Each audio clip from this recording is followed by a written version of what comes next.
Bom, boa tarde. Grande alegria que nós vamos à penúltima conferência desse ciclo de estudos avançados em Ciências e Humanidades. Hoje é um dia privilegiado na ILEA. Nós tivemos uma conferência pela manhã sobre conflitos contemporâneos do professor Alfredo Penavega, do Centro de Garmohan da Escola de Estudos de Paris. Temos agora a presença do Dr. Nelson Fujimoto, secretário nacional de Inovação, vice-ministro do Desenvolvimento do Comércio Exterior.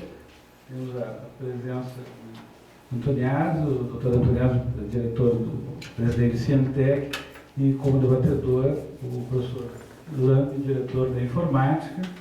E hoje, ainda às 19 horas, teremos o professor Jeffrey de Stanford para falar sobre democracia participativa. E eu lembro que nós estamos online e todas as conferências estão no canal que nós compramos no YouTube, do ILEA, e também no Facebook, nós também compramos no canal. Bom, então, eu daria a palavra inicialmente para o Dr. Antoniazzi, para a sua saudação, já que ele tem um compromisso que deve apresentar mais cedo.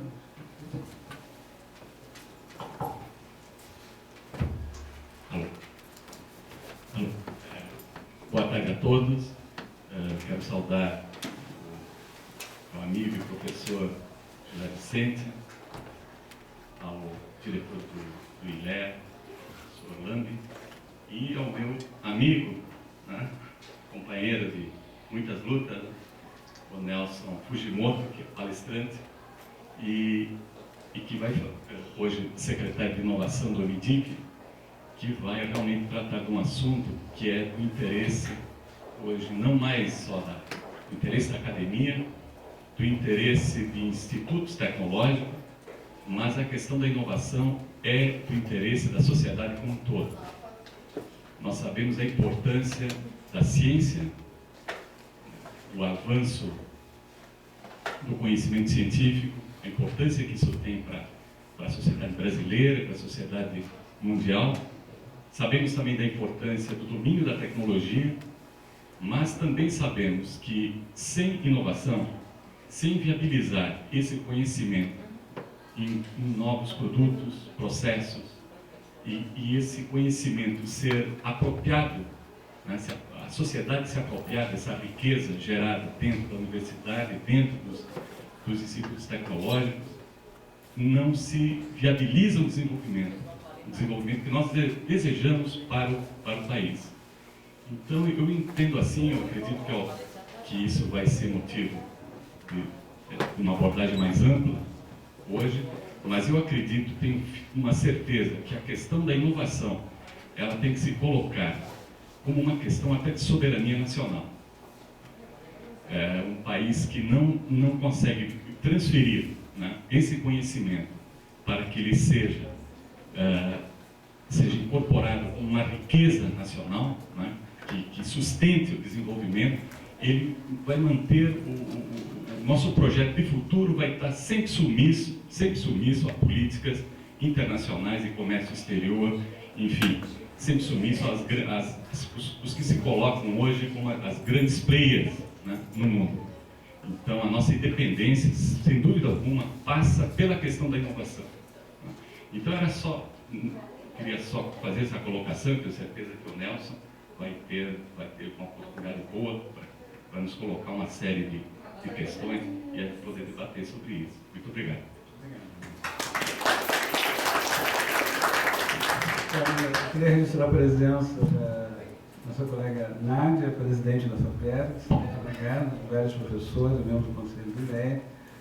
E, desde logo, eu queria apresentar o Dr. Nelson Fujimoto, mestre em Geografia Humana pela Universidade de São Paulo, e tem atuado na área de políticas públicas, desde o mandato de Luiz Erundino, prefeito de São Paulo, foi diretor-geral, secretário substituto da Secretaria Estadual de Ciência e Tecnologia do Rio Grande do Sul, foi assessor especial de inclusão digital do Gabinete do Presidente da República e secretário nacional de Telecomunicações do Ministério das Comunicações e atualmente é secretário de Inovação do Ministério do Desenvolvimento, Indústria e Comércio Exterior. O professor Luiz da Cunha Lambi, bacharel e mestre em computação pela URGS, doutor em Computer Science pelo Imperial College de Londres, sou titular do Departamento de Informática e é atualmente diretor do Instituto de Informática da URGS e foi professor em várias universidades e membros de vários conselhos. Então, eu agradeço muito a presença de todas aqui e passo a palavra ao Dr. Nelson Fujimoto. Alô? Bem, eu vou falar em pé, acho que é melhor. Boa tarde a todos. Em primeiro lugar, eu gostaria de agradecer ao professor Zé Vicente, diretor do ILEA, pelo convite. Muito lisonjeado pelo convite, professor, até porque tivemos muito tempo aqui junto, batalhando pela área de ciência e tecnologia do estado do Rio Grande do Sul. Queria cumprimentar o Antoniazzi. Também tivemos um longo período de trabalho conjunto, quando estive na Secretaria Estadual de Ciência e Tecnologia, e o Antoniazzi já era da Cientec, e agora é o diretor-presidente do Cientec. É uma honra estar contigo aqui na mesa, a gente poder debater, né, sobre esse tema tão importante que é a inovação. O professor Luiz Lang, diretor do Instituto de Informática, que vai debater comigo o tema, né? E eu queria cumprimentar a Nádia, né, diretora-presidente da FAPERS. Também a gente também tivemos muito tempo trabalhando nessa área, e muito bom encontrar contigo aqui, saber que você está liderando a Fundação de Amparo à Pesquisa do Rio Grande do Sul, que é um órgão extremamente importante de fomento à ciência e tecnologia do Estado. Bom, o professor Zé Vicente me convidou para falar sobre ciência, tecnologia e inovação. Então, isso aí é muita coisa, enfim, é bastante abrangente. Eu acho que ele até fez de propósito para eu ficar confortável para abordar o que eu quiser nessa área, mas, enfim, isso é o mundo, né? De qualquer forma, o que eu escolhi para falar aqui, exatamente, não vou entrar em grandes teorias sobre inovação,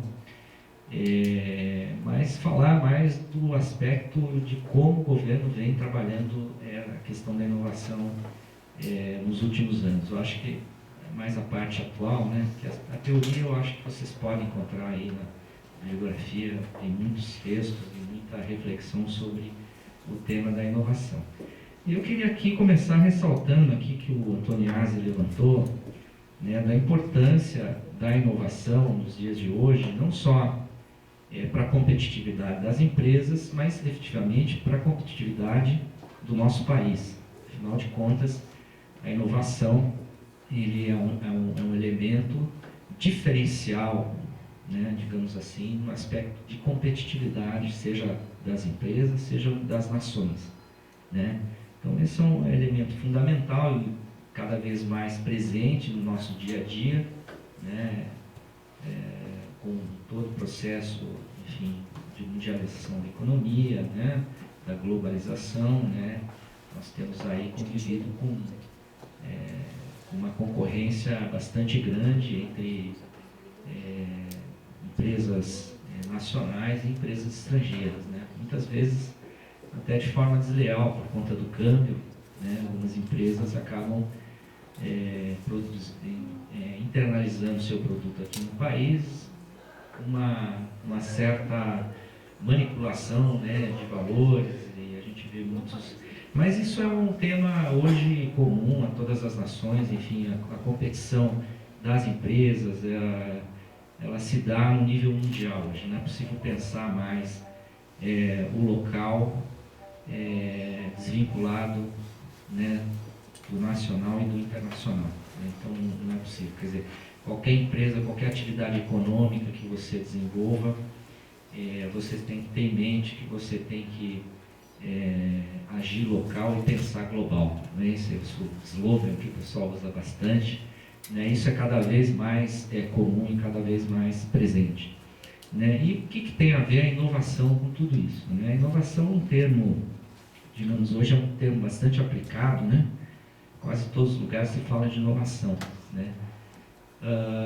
A inovação ela tem a ver com isso, por quê? Porque a inovação ela é um processo de criação de novas ideias, novos produtos, novos serviços, e que diferenciam, então, os produtos elaborados por uma empresa ou, enfim, pela sociedade, dos demais produzidos em âmbito mundial, né? E cada vez mais a inovação ela introduz elementos muito importantes, que é essa relação entre conhecimento e produto, né? Então, a minha fala, eu não vou ficar muito focado, né, nos conceitos de inovação, mas bastante focado numa coisa que é importante na inovação, que a inovação ela ocorre no produto e no mercado, quando a gente fala em inovação no setor econômico ou no setor social. Então,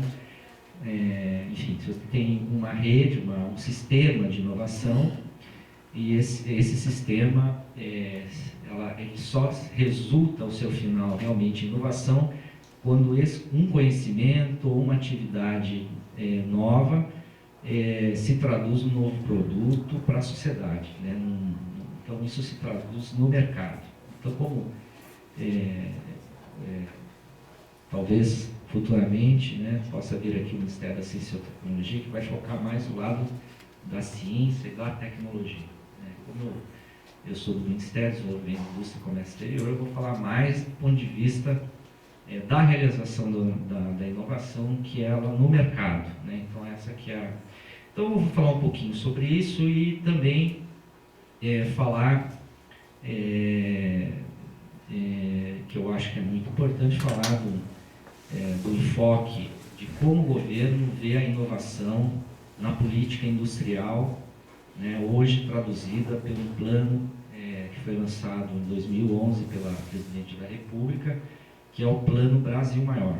Esse plano digamos assim, a política industrial brasileira, e que tem no centro do desenvolvimento dele a inovação.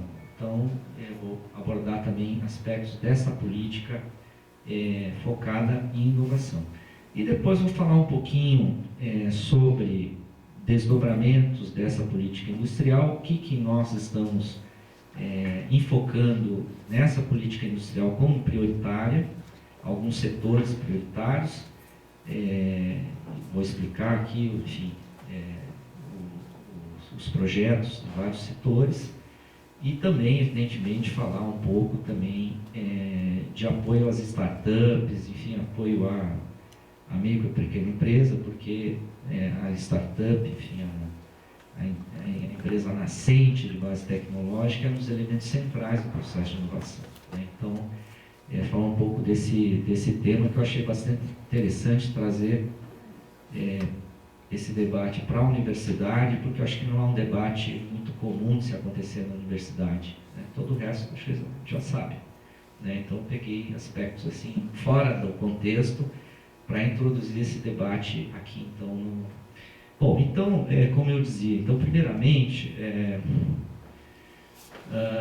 a gente pegar a evolução da inovação, né? Aqui eu me baseei isso aqui em um estudo do Freeman e do Rothwell, né? Que são dois economistas que elaboram e pensam na questão da inovação, né?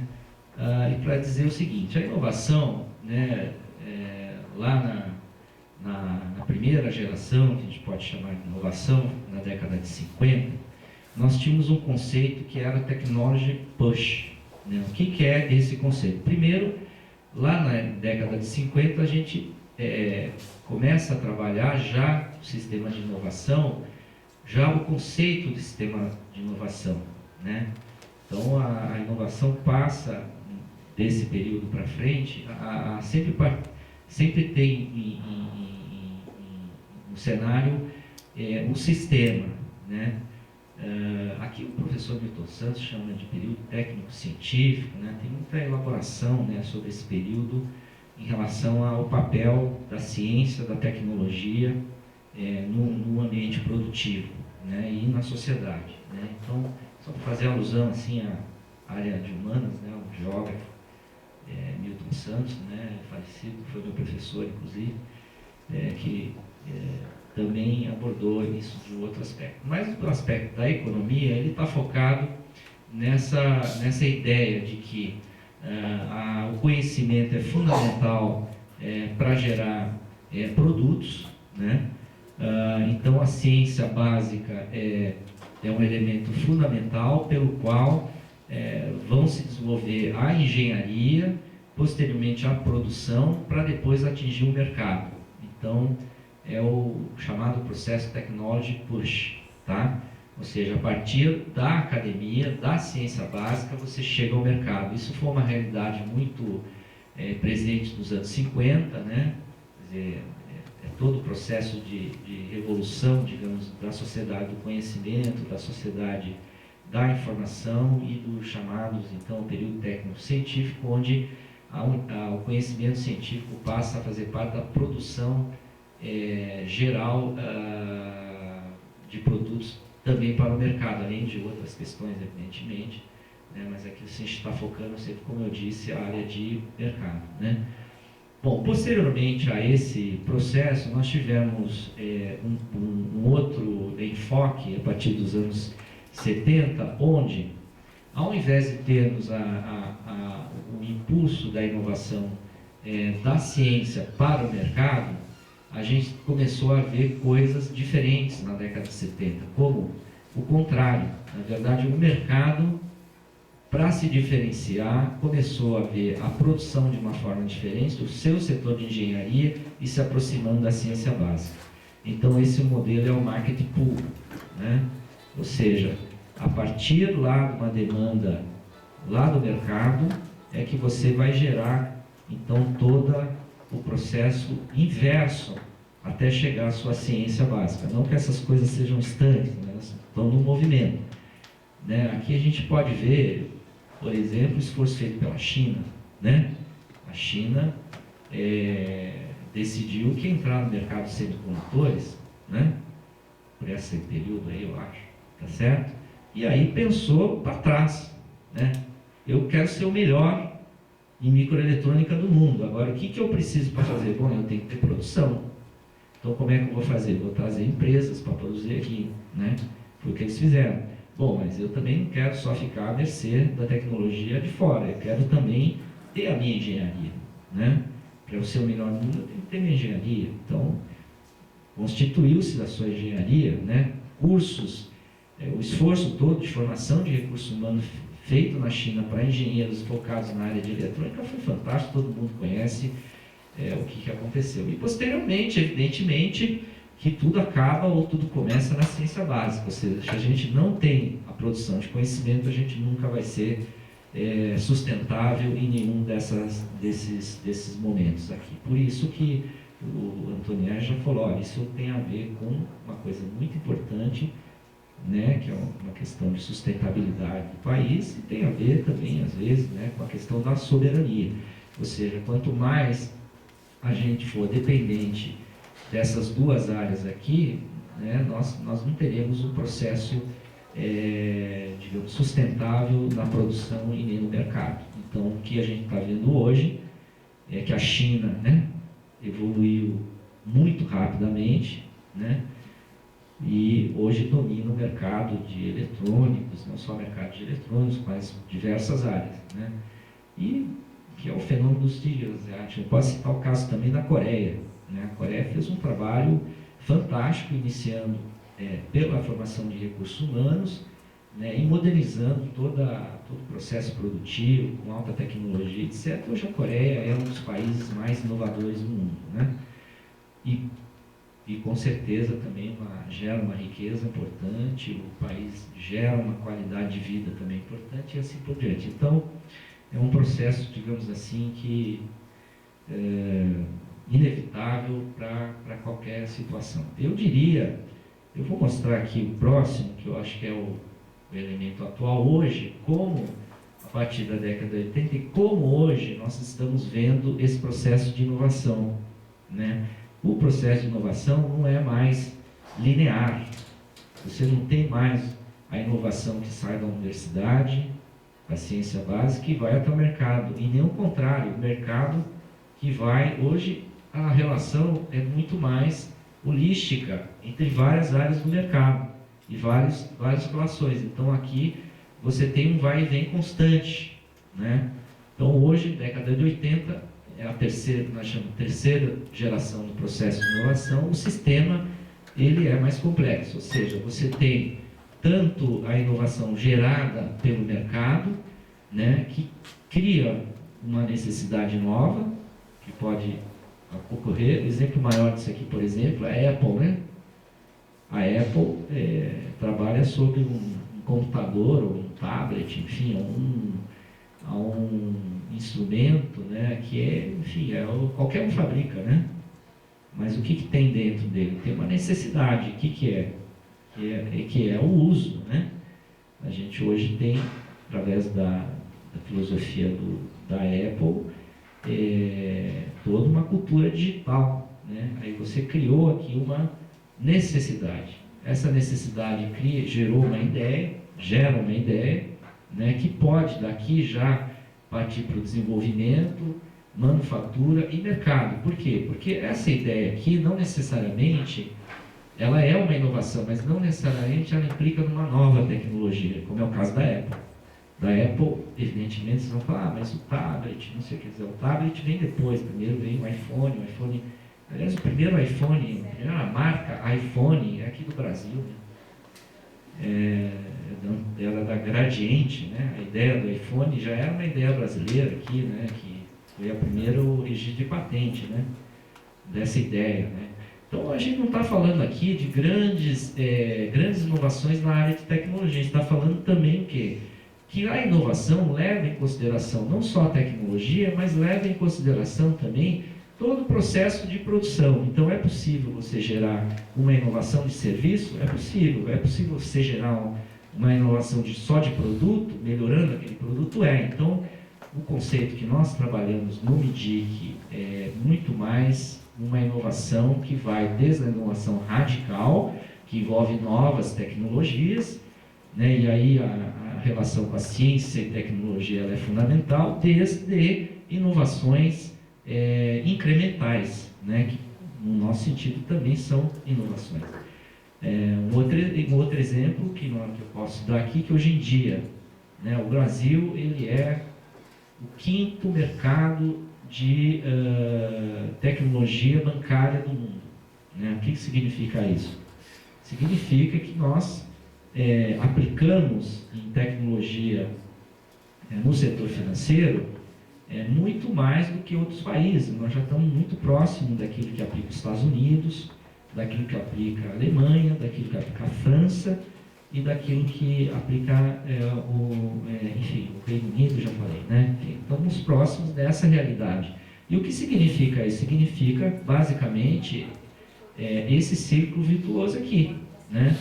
Eu olho para o mercado, vejo uma tendência e uma necessidade, ou seja, internet bank, né? Ou mobile bank, né? Então eu vejo essa possibilidade no mercado e começo a desenvolver essa demanda do mercado, né? Ou através das necessidades geradas desse mercado, ou mesmo da tecnologia. No caso aqui, é impulsionado pelas novas tecnologias, né? Na medida em que eu tenho internet, né, e eu tenho esse casamento entre ciência e tecnologia, gera uma ideia que depois devolve lá, entra no processo de desenvolvimento, manufatura de produção e vai para o mercado, né? Então hoje esse processo ele é um processo mais abrangente, né?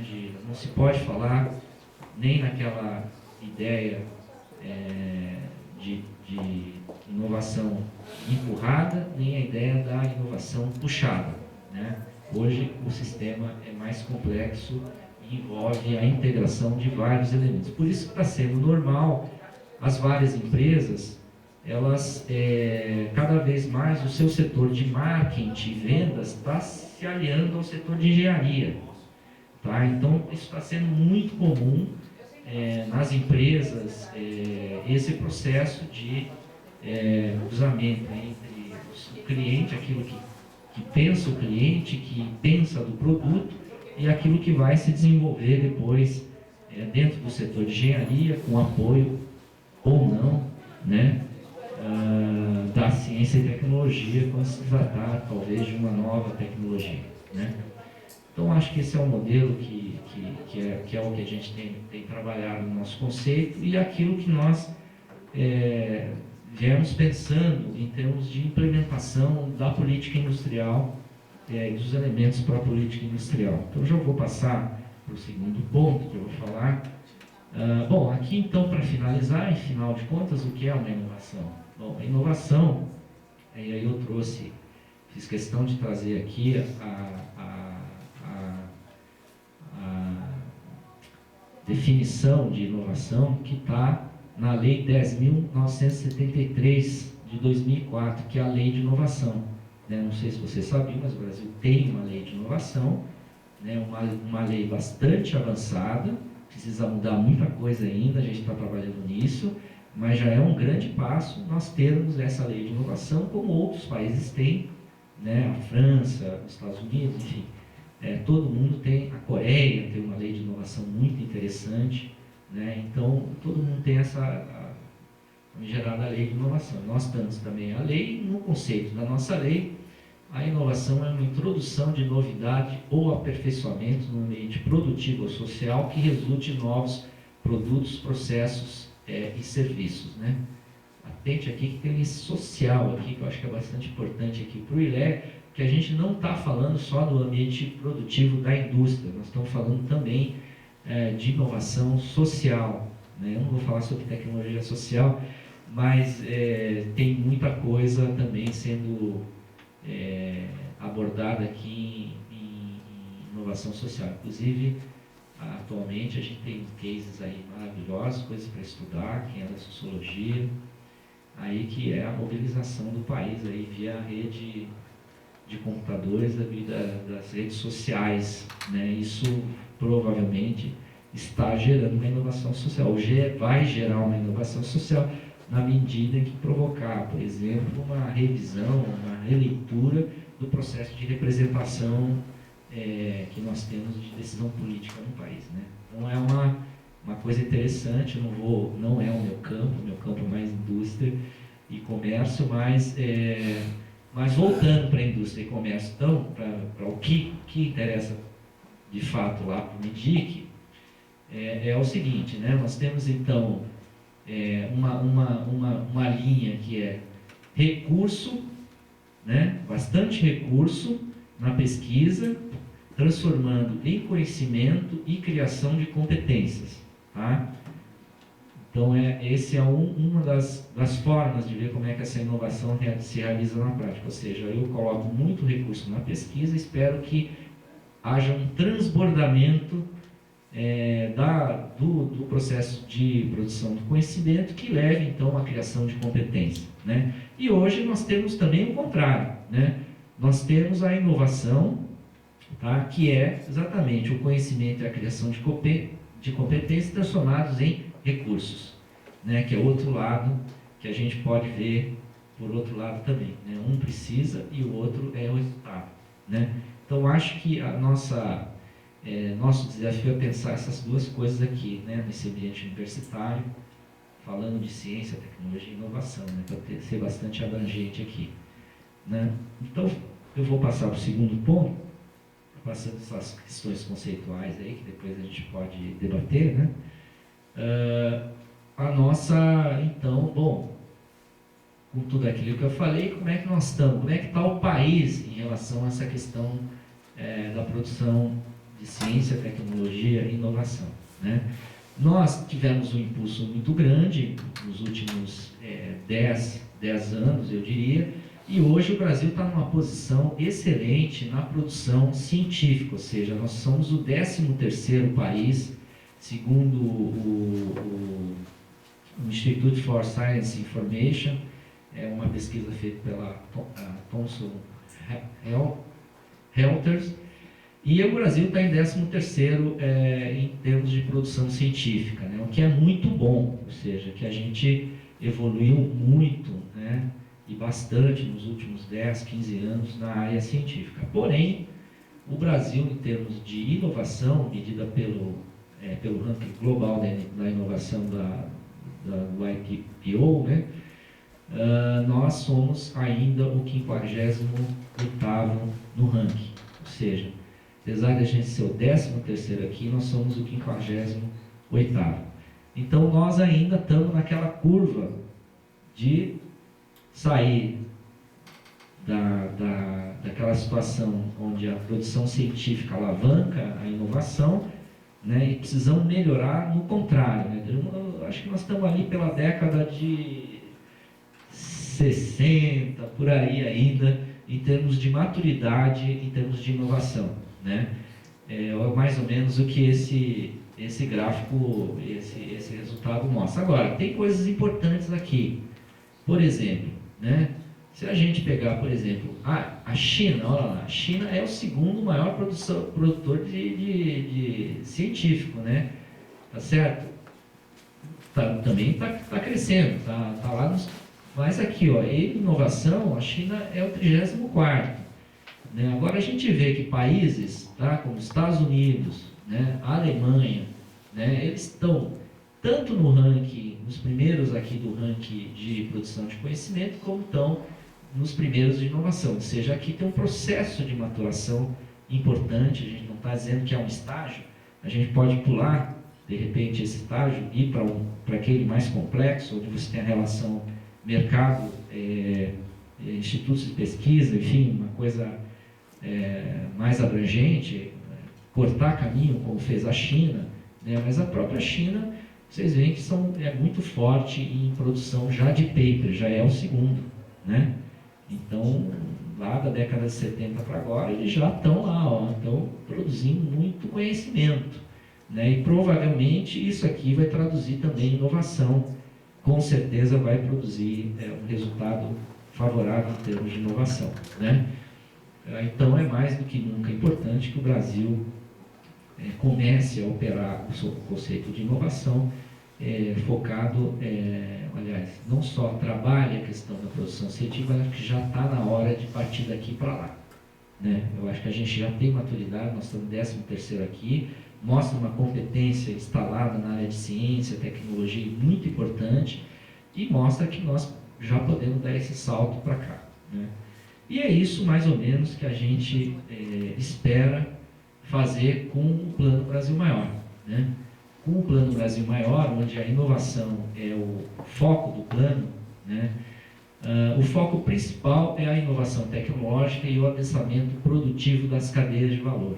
Né? Ou seja, o Brasil tem uma matriz produtiva bastante diversificada em vários setores, né? Petróleo e gás, TIC, têxtil, automóvel. Quer dizer, nós temos uma matriz produtiva que é um pouco resultante do processo de modernização do país, que foi internalizar a tecnologia. Né? Então, nós temos todo tipo de tecnologia. Né? Agora, nós ainda não chegamos num patamar de ter toda a nossa matriz e toda a nossa tecnologia sendo produzida aqui. Né? Então, a gente ainda continua trazendo de fora o conhecimento, trazendo de forma o conhecimento tecnológico, e muitas vezes a gente vai ver depois como importante, o setor privado também está muito acostumado, o nosso setor privado, a ter resultado imediato. Então, ao invés de investir em inovação, investir em tecnologia, investir num tempo de maturação maior, você acaba importando a tecnologia com resultado mais prático. Agora, qual é o problema disso? O problema disso é que você fica dependente e vai continuar sendo dependente. Né? Então, é esse fluxo que a gente precisa inverter e começar a pensar, e aqui não é uma crítica a ninguém, eu acho que tem todo o trabalho que tem que ser feito na academia, nós vamos fazer um trabalho maior ainda na indústria brasileira. Né? Eu acho que isso é uma coisa cultural e é uma coisa que a gente está procurando no plano. Então, como fazer isso? Efetivamente, a gente focar naquilo que é importante na inovação tecnológica e avançar a cadeia produtiva. Ou seja, aqueles setores que a gente não tem uma cadeia produtiva completa, que a gente precisa importar produtos, bom, vamos desenvolver aqui. Né? Esse é o conceito da política industrial. Quais são então as prioridades? Criar e fortalecer a competência crítica da economia nacional, aumentar o adensamento produtivo e tecnológico das cadeias de valor, ampliar o mercado interno e externo das empresas brasileiras, ou seja, sem a gente ampliar o mercado externo, a gente não vai conseguir sobreviver, com certeza, né? Garantir um crescimento, então, socialmente inclusivo e ambientalmente sustentável em todo esse processo. Então, esses são os conceitos da política industrial focada em inovação, né? Então, aqui alguns bullets aqui com algumas metas, né? Como é que a gente pretende fazer isso, né? Então, isso aqui eu já falei, né? Política industrial com foco em inovação. E aí, uma grande meta, qual que é? Aumentar o investimento privado em P&D, né? Hoje, praticamente, o nosso investimento em P&D é praticamente governamental. A maior parte dele é feita pelo governo, né? E nós temos necessidade de, então, aumentar os gastos privados, aumentar o investimento do setor privado em inovação, para a gente poder reverter, né, a curva, enfim, e a dependência tecnológica. Quanto mais a gente internalizar a necessidade desse P&D na empresa, na indústria, nós vamos ter cada vez mais melhor e maior sustentabilidade tecnológica. Um outro problema é aumentar o valor agregado dos produtos brasileiros. A gente fala assim, pô, o Brasil agrega pouco valor aos seus produtos, né? Tem uma balança comercial extremamente favorável para o setor de agropecuária, né? Nós somos muito bons em produção de soja, né? E assim por diante, né? Somos muito bons temos muito minério de ferro, muito minério para exportar, e a gente tem tanto que a gente exporta bruto e depois importa o aço pronto, né? Então, a gente tem que olhar isso diferente, ou seja, a gente pensar como é que a gente vai aumentar o valor agregado nos nossos produtos, né? Porque assim a gente consegue gerar também maior qualidade, maior recursos humanos bem mais remunerados do que simplesmente o pessoal lá na Zona Franca de Manaus montando computador e TV, né, em pé, né, naquela linha de produção fordista ainda, né? Então nós precisamos olhar para isso aqui e agregar valor a esses produtos, senão nós não vamos, evidentemente, ser um país desenvolvido plenamente. E temos, evidentemente, para isso, então, mecanismos adequados para fazer com que aumente o investimento privado e a gente agregue mais valor. De que forma? Nós temos instrumentos a partir de investimentos para inovação do BNDES e da FINEP, que não são poucos, são recursos reembolsáveis, mas um recurso muito bom para o setor produtivo. E temos aqui também regimes especiais. E esses regimes especiais é aquele que o cara não é obrigado a fazer, mas se ele não fizer, ele perde benefícios fiscais. Então, o incentivo fiscal, hoje, a gente está atrelando aos regimes e, ao mesmo tempo, atrelando a metas de investimento de P&D. Vou citar um caso aqui, o setor automobilístico, o Inova Auto. O Inova Auto, o governo brasileiro, então, tirou o IPI dos carros, né? Faz 2 anos, né? Tiramos o IPI dos carros. E o ano passado a gente colocou assim, olha, a gente vai tirar, vamos manter o IPI reduzido dos carros. Só que é o seguinte, primeiro, para os carros brasileiros, né? Para os importados não vale. Aí foi uma chadeira, não sei se vocês lembram, que foi uma chadeira total, né? Bom, resultado imediato. Nós não tínhamos fábrica da Hyundai, nós não tínhamos fábrica da Nissan. Bom, agora nós temos fábrica da Nissan, nós temos fábrica da Hyundai, nós temos coreanos, nós temos, enfim, chineses até que estão querendo vir. Ou seja, tudo aquilo que o pessoal reclamava, o pessoal acabou vindo para o país, né? E assim nós estamos diminuindo a nossa balança comercial de importados, né? E aí nós entramos no segundo round, né? Agora não basta mais trazer a fábrica, agora vocês têm que fazer P&D aqui no Brasil. Então está o pessoal se virando aí, porque um percentual do investimento deles tem que ser no setor de engenharia, porque nós queremos pensar o carro, nós queremos projetar o carro e nós queremos projetar a fábrica. Então, esse regime é uma das maneiras que a gente está fazendo aumentar o investimento privado em P&D. Né? Ou seja, a gente dá um benefício fiscal, claro que dá, mas tem uma contrapartida para ter a sociedade está dando esse benefício fiscal. Então, a sociedade quer, então, um retorno, e o retorno para ela é agregar valor ao produto. né? Não ficar só importando engenharia, mas produzir engenharia aqui no país. Então, esse é um exemplo, né, importante, eu acho, do ponto de vista do que é a política industrial e os mecanismos, né? Aqui, para vocês terem uma ideia, que nos últimos 10 anos, de 2000 a 2010, né, nós investimos pesado em P&D. Né? Nós praticamente quadruplicamos o investimento feito em P&D, né? Uma curva ascendente, né? Onde foi esse investimento aqui? Esse investimento foi em grosso para as instituições de ciência e tecnologia, as ICTs, as instituições que fazem pesquisa. Aonde? Nós aqui investimos na infraestrutura, né, bastante, ou seja, reforçamos as universidades, os centros de pesquisa com infraestrutura adequada, infraestrutura de qualidade, né? Então, muito do recurso veio para cá, né? Teve muita coisa de recurso também que foi para recursos humanos, foi para... depois ele fala aí, mas eu acho que a gente quadruplicou o número de mestres, duplicou o número de doutores nesse período. Enfim, é alguma coisa parecida com isso também. Então, quer dizer, nós estamos atacando pesado aqui na parte de P&D para a gente melhorar o nosso P&D, né? Tá certo? E agora, com esse novo plano, né, a gente está fazendo muito mais. Ou seja, como eu disse, o plano previa algumas prioridades, né? Aqui nós temos vários setores hoje que são muito dinâmicos e muito importantes para a economia brasileira, né? A cadeia agropecuária, né? Eu dizia, é commodity, mas é um commodity com muita ciência e tecnologia e muita pesquisa, né? Por isso que se diferencia, a gente pode produzir a melhor soja do mundo, né? Porque tem muita pesquisa, tem muita inovação aí. Nós temos um órgão fantástico, que é a Embrapa, né? Que é a empresa brasileira, né, de pesquisa agropecuária, que todo mundo conhece, né? E é um órgão extremamente, um dos melhores do mundo, né? E agora o Ministério da Ciência e Tecnologia está querendo fazer a Embrapi, né? Que é uma Embrapa da indústria, né? Mas, de qualquer forma, o plano se desdobrou ano passado.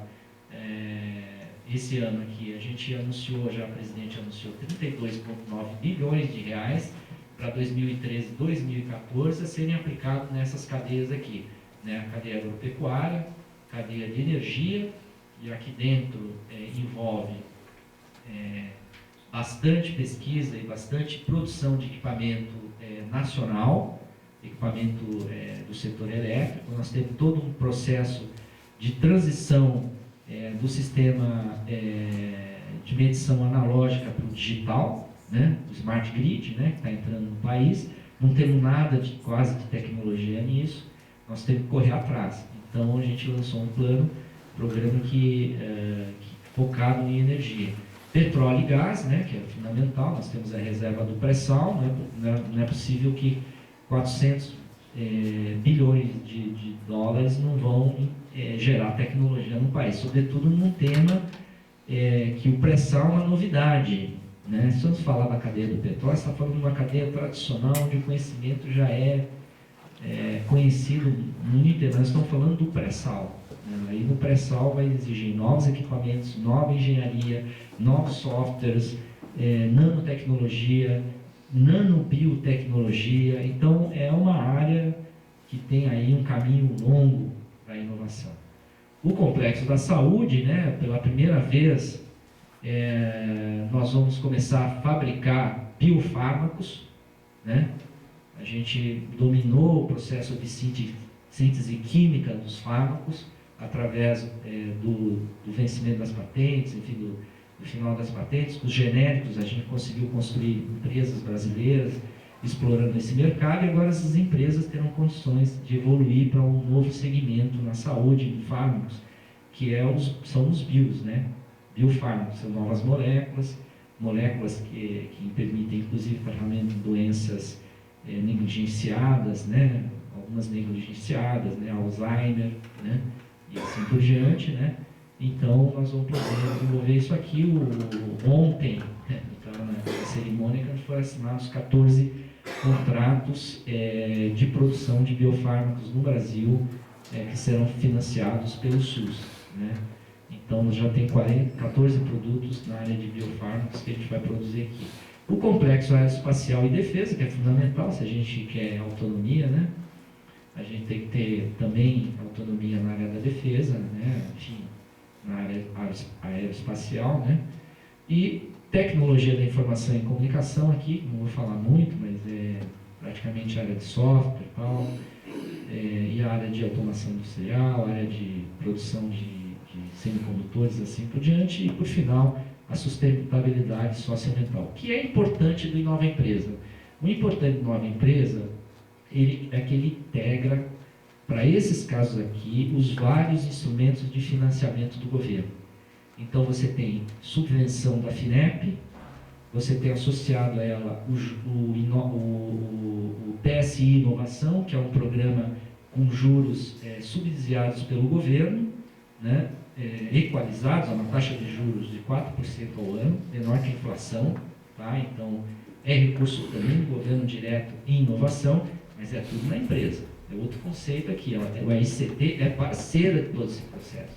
Aqui quem está movimentando, na verdade, é um conjunto, né? Quando a gente fala de energia, nós estamos falando de um conjunto que é a terceira geração do processo de inovação. Nós não estamos mais pensando nem na primeira, nem na segunda, nós estamos querendo pular para a terceira, né? Então é nesse conceito. Então tem subvenção aqui para pequena e média empresa, tem recurso vinculado a crédito para a empresa pegar e desenvolver esse produto, porque a inovação ela é um processo de risco, né? Então você tem que ter o que a gente chama de grants, que é o recurso não reembolsável, que é o da subvenção. Quando a tecnologia é muito crítica, né, e o risco é grande, o governo tem que entrar com tudo, né? E assim faz outros países, né, inclusive, né? Então é normal esse tipo de comportamento do governo. A gente quer direcionar, ampliar a nossa capacidade de produção nessa área. Então nós vamos botar tudo aqui, né? Então a outra coisa importante, além da integração dos instrumentos, é foco, né? Ou seja, não é mais uma coisa de balcão, né? Então aqui pode se desenvolver várias áreas da ciência, não tem problema nenhum, né? Em todas essas áreas aqui, estou envolvido a todas as áreas da ciência. Agora, tem que estar focado lá no produto, tem que estar focado num resultado para a sociedade, vai gerar emprego mais qualificado, vai gerar mais renda e assim por diante, né? E autonomia industrial, que é importante. Bom, aí para as pequenas e médias empresas, eu mais ou menos trouxe isso aqui, porque na universidade é muito comum nós termos, a partir de talvez de uma pesquisa, a partir de um mestrado, um doutorado, a gente ter aquilo que a gente chama de spin-offs, né? Ou seja, a pesquisa aponta para um negócio que você pode produzir para o mercado, né? E esse spin-off pode gerar uma startup, né? Que é uma empresa de base tecnológica, que são as empresas que todo mundo deve saber, que são as que ficam nas incubadoras, né? Essas são as startups. O que a gente está pensando agora da pequena e da microempresa? É que elas precisam sair do berçário, né? O modelo de negócio delas não pode só ser FINEP, né? Eu brinco assim, né? E queria aqui citar uma empresa na área de nanotecnologia, né? Não sei, que é ligada bom, tem uma professora da URGS que eu não lembro agora, mas é especialista nessa área de nano. São orientandas delas que se formaram e criaram uma empresa chamada Inovativa. Não, Inovativa não, peraí, esqueci o nome. É alguma coisa ativa, né? Inventiva, exatamente, né? Que é um case muito importante. Essa empresa, uma pequena empresa formada por 3 estudantes de mestrado, são 9 agora lá, são 9 mulheres. E 3 delas saíram de uma pesquisa aqui da Universidade Federal do Rio Grande do Sul, e elas saíram direto para o mercado, não foram nem incubadora. Pegaram o recurso da FINEP, esse recurso que eu falei para vocês, não reembolsado, etc., desenvolveram lá um reatorzinho, né? E estão produzindo cosméticos com nanotecnologia, né? muito bacana o trabalho. Eu sei que da URGS tem muita gente que aliás, na área de TICs, a Altos, né? A Altos saiu do Instituto de Informática, né? Foi um spin-off também, né? Tem outras empresas, tem, né? A Datacom, a Digitel. Então, o setor de informática, então eu trouxe aqui algumas coisas aqui para dialogar também com essa área que é muito importante, porque não é só grande empresa, não é só olhar para o setor ou segmentos completos, a gente tem também fomentar essa inovação. Onde é que ela está? Ela está também nas universidades, nas startups e assim por diante. Então, aqui muito importante que tem um programa do Sebrae, que é o Sebrae Tech, né, que ajuda o pessoal a ter consultoria para identificar prioridades para inovação para pequenas e microempresas. Então, foca em inovação, produtividade, qualidade, sustentabilidade, tecnologia da informação e a questão de propriedade intelectual. Né? Temos também já um pouco melhor, uma situação um pouco melhor, que é o cartão BNDES, que você pode, até 1 milhão, né? Você pode pegar o cartão, tá certo? Você tem prestações fixas em 48 meses, uma taxa de juros que é muito atrativa, que é 0,86 ao ano, tá? Ao mês, que isso aqui, no final, acho que dá menos de 10, né? Dá uns 9, né? 9%, que abaixo estão também de juros de mercado, né? Os juros de mercado estão acima de 10, né? Então, e tem crédito pré-aprovado. Então, aqui, no cartão BNDES, por exemplo, a gente introduziu temas importantes para as pequenas empresas inovarem. Por exemplo, toda a parte de metrologia legal, de certificação, né? Não podia usar no cartão BNDES, hoje pode. Então, hoje, nós pegamos a rede do Inmetro e colocamos aqui como sendo usuário do cartão. Então, como é que funciona isso? Nós cadastramos as empresas que podem prestar o serviço e o empresário gasta com essas empresas. E essas empresas aqui são brasileiras, né? Tá certo? Institutos, né? Então, tem vários institutos que nós credenciamos na área de metrologia para fazer esse trabalho. Instituto credenciado pelo Inmetro. Então, muitas vezes, por exemplo, pessoal que produz equipamento médico, hospitalar, material odontológico, nós exportamos, sabia? São pequenas empresas e nós exportamos isso. Qual é a dificuldade para entrar no mercado internacional? Certificação. Por quê? Porque é a tal da barreira técnica, né?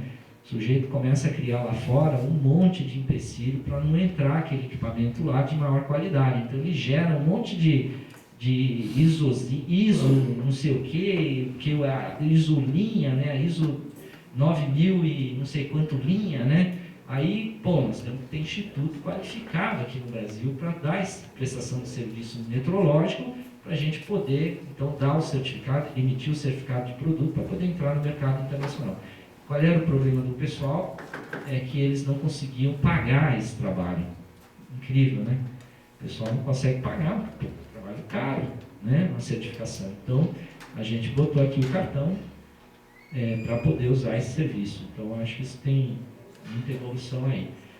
E por final aqui, a questão das startups, a gente tem um programa lá na Secretaria de Inovação, que é o Inovativa Brasil, que é um programa de capacitação para as startups, que depois vão concorrer no mercado de capitais, que é um mercado que está crescendo muito no país, né? Uma das formas das nossas startups atingir o mercado é através de parceria.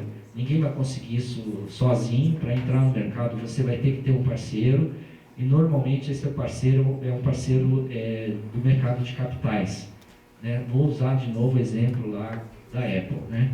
Lá quando o Steve Jobs e o Wozniak começaram a criar os microcomputadores deles, primeiro eles copiaram o rádio, né? Começaram a vender rádio sem licença, sem nada, né? Depois eles começaram a produzir computador só para nerd, né? Pela internet. Aí depois eles começaram a pensar no computador dele, que foi o primeiro Mac, né? O primeiro iMac, né, deles. Aí o que eles fizeram? Eles, para seguir uma escala comercial, eles tiveram que ter um aporte de um capital anjo. E depois eles tiveram um aporte de um capital venture capital mesmo, né, um equity. Então é uma solução viável, Por quê? Porque essas empresas, evidentemente, que elas querem ter lucro, né? Toda empresa quer ter lucro. A gente está falando aqui, lucro não é pecado, né? Pelo menos aqui comigo não é. Então, não poderia nem trabalhar no Medic se eu pensasse assim.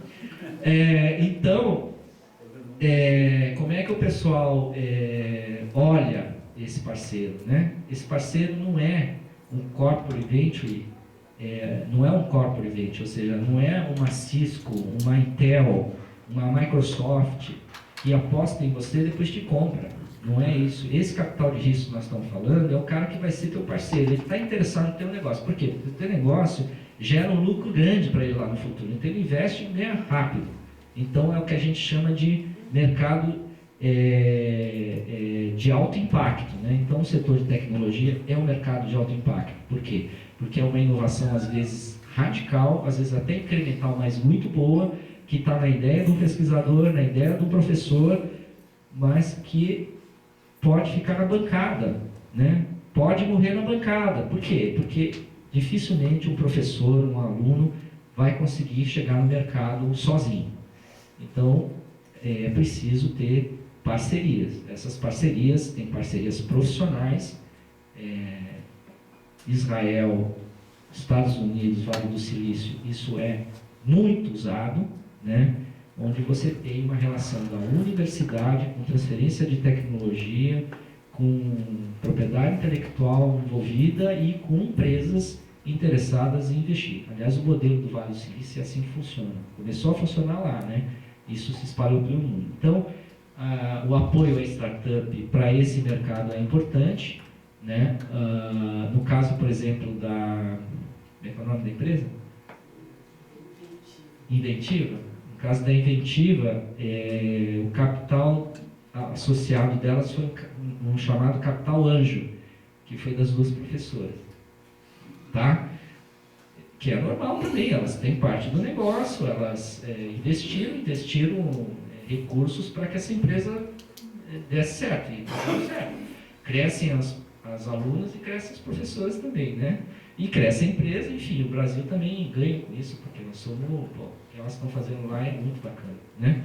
Então, nós desenvolvemos, pensamos nessa área, nós percebemos que muito das startups, a dificuldade dela é justamente entender esse ambiente de negócio, tá?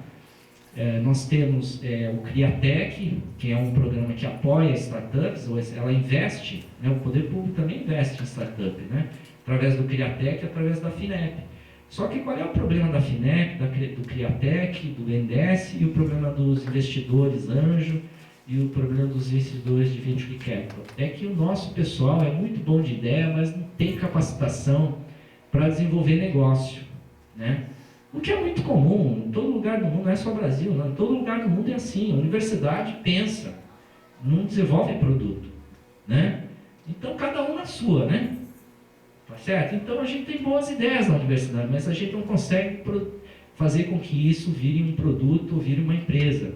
Então a gente criou um programa de capacitação chamado Inovativa Brasil para ajudar o pessoal. A primeira fase é uma capacitação online, que envolve conteúdos específicos, né, para esse empreendedor de alta tecnologia.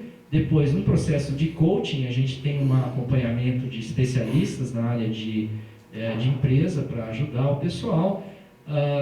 Na segunda fase, a gente coloca eles em contato com o networking dessa área, ou seja, com todos o pessoal que investe, os investidores, a comunidade de investidores.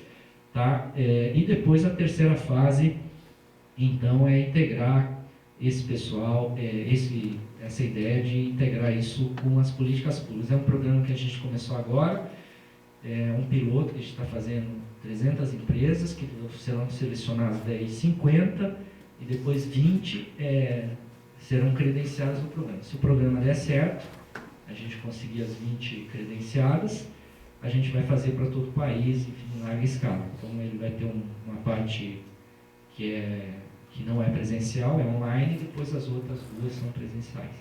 Então eu trouxe isso aqui mais para ver como é que a gente também vê o outro lado, né?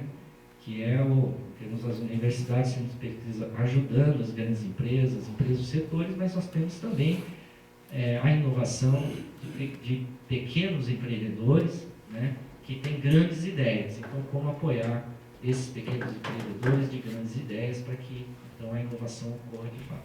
Então, são essas coisas que eu trouxe para vocês e me coloco à disposição aí da mesa para os debates. Obrigado.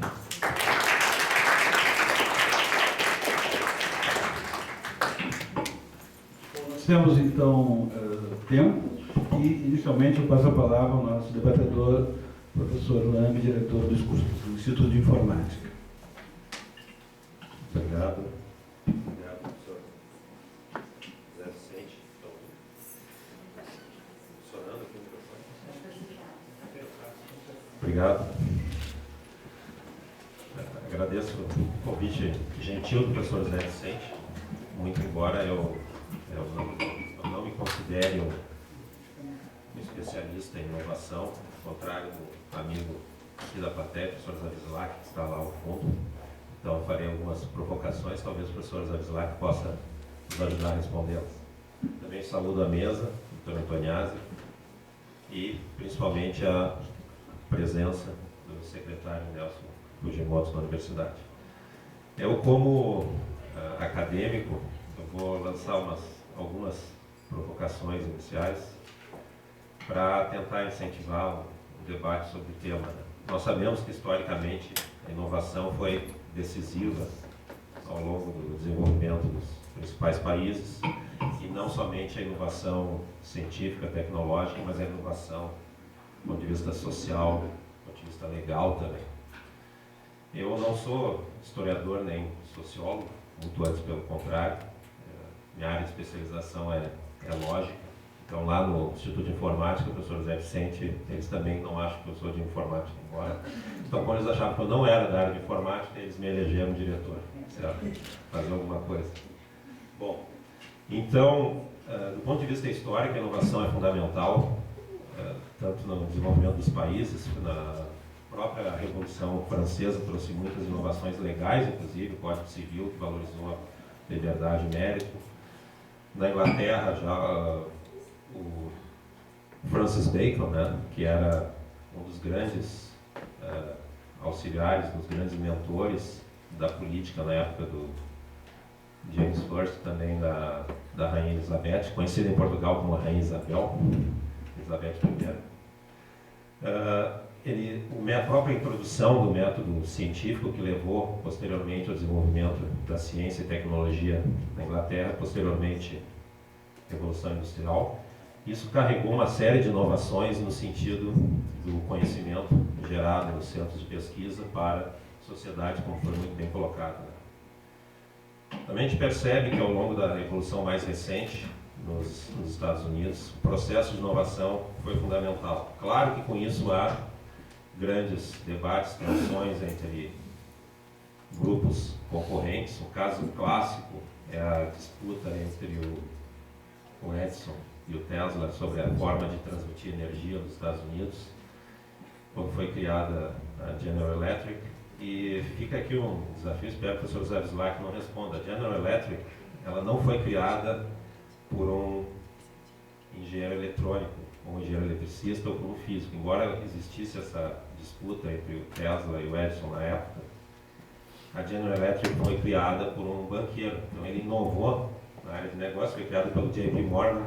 A General Electric foi posteriormente uma grande potência na área, porque ele enxergou uma oportunidade inacreditável de negócio em explorar a energia. Então a gente precisa de visionários também, sem avaliar o mérito das pessoas, quem sejam esses visionários, que enxerguem as oportunidades. E os governos têm um grande papel nesse sentido. Fico muito feliz que o Brasil esteja, nos últimos anos,